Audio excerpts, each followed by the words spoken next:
Euroamérica, Mundo Financiero, presenta Mercados Online.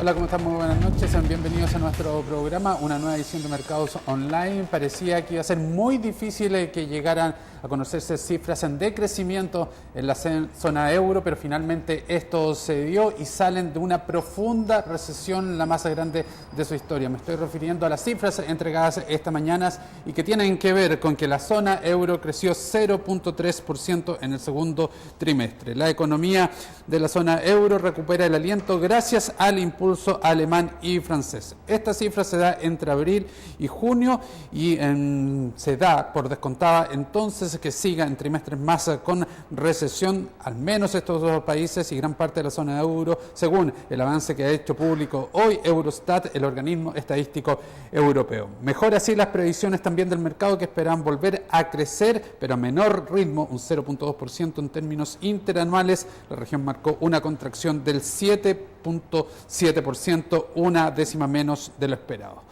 La clave de esta subida la tienen Alemania y Francia, precisamente. Además, hoy se conoció que la economía germana creció más de lo esperado, en concreto un 0.7 respecto al primer trimestre, gracias a la mejoría tanto del consumo privado como de las inversiones. Además, el país galo abandonó la recesión, creció un 0.5% y marcó su mayor crecimiento desde el primer trimestre del año 2011. En el terreno positivo también destaca el comportamiento de Portugal, que marcó una expansión de 1.1% entre abril y junio, mientras que llegó a hundirse un 1.8% en el último cuarto del año 2012. ¿Qué pasó con Italia, Chipre y España? Otros países que siguen, en todo caso bastante complicado, pero hubo una contracción, aunque con perspectivas mejores y menores a la esperada. De a poco entonces se ven ciertas luces de recuperación en el continente europeo. ¿Qué pasó con los mercados en relación a esto? No tuvieron la efervescencia que podría esperarse, porque como lo hemos explicado en otras ocasiones acá, los mercados se adelantan a las perspectivas y a las cifras, y eso sucedió particularmente acá, donde semanas anteriores a las bolsas europeas han alcanzado también máximos en el año, y eso sin duda es respecto a la confianza que había en torno a este crecimiento. Vamos a conocer otros hechos destacados de la jornada en nuestro siguiente resumen. De acuerdo a la encuesta quincenal de operadores financieros, la tasa referencial de la economía chilena podría bajar hasta 50 puntos básicos en un plazo de 6 meses, en medio de una desaceleración de la actividad doméstica y una moderada inflación, según un sondeo difundido este miércoles por el Banco Central. La empresa eléctrica Colbún anunció que a la fecha ha generado cerca de 1,5 millones de toneladas de reducción de emisiones de CO2 certificadas por las Naciones Unidas. Esta cifra equivale a neutralizar o retirar de las calles a más de 375.000 automóviles.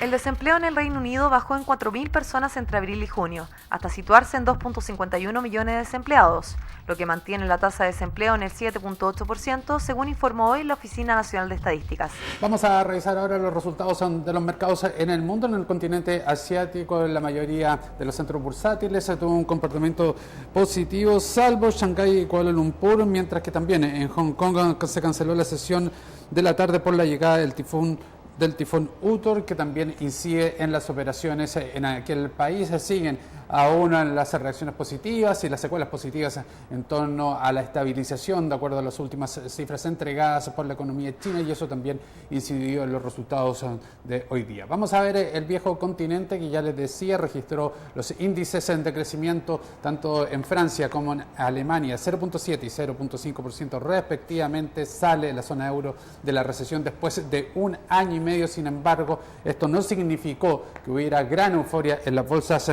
de Europa, producto, ya decía, que el mercado se anticipa también a estos cierres. De hecho, hubo algunas plazas importantes como Londres, que tuvo una jornada de negatividad en cuanto a su comportamiento. Vamos a revisar lo que ocurrió en nuestro país. El índice de precios selectivos de acciones también en línea con lo que ocurrió con los mercados internacionales. Cerró con una baja de 0.42%, debido además a los pocos montos transados ante el feriado del día de mañana y por el fuerte descenso de los títulos de la minorista Falabella ante la ausencia de demanda del papel por parte de extranjeros, acciones por parte de extranjeros. El único sector que terminó la sesión con retroceso fue en todo caso el sector commodity, en tanto salmón, consumo y banca lideraron las caídas sectoriales. La acción más transada, que que sigue marcando descensos en la acción de LAN y el sector con mayores utilidades, el sector de commodities. Vamos a revisar ahora lo que ocurrió en Wall Street. No fue una jornada positiva para Estados Unidos, y esto porque se conocieron también un par de datos macroeconómicos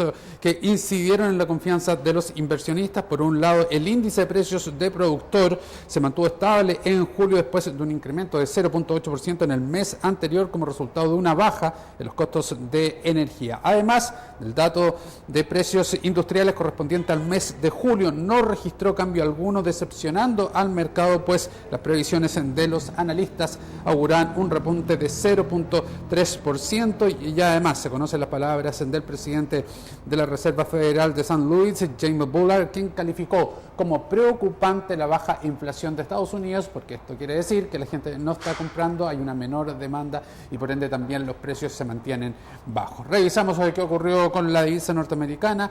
El dólar durante el día de hoy tuvo un registro y un cierre de 508 pesos, bajando 2.13 durante la jornada, y el cobre también tuvo un retroceso de 0.13%, en 13,29 cerró sus operaciones en la Bolsa de Metales de Londres. El mobbing es un concepto que define cualquier tipo de acoso laboral, junto al desprestigio que sufre la persona y al daño psicológico que hay en el trabajador. Esto también incide en lo que se refiere a la productividad de la empresa. ¿De qué trata esto? ¿Cómo se está desarrollando en nuestro país? ¿Cuáles son sus cifras? En la siguiente nota nos cuenta de aquello.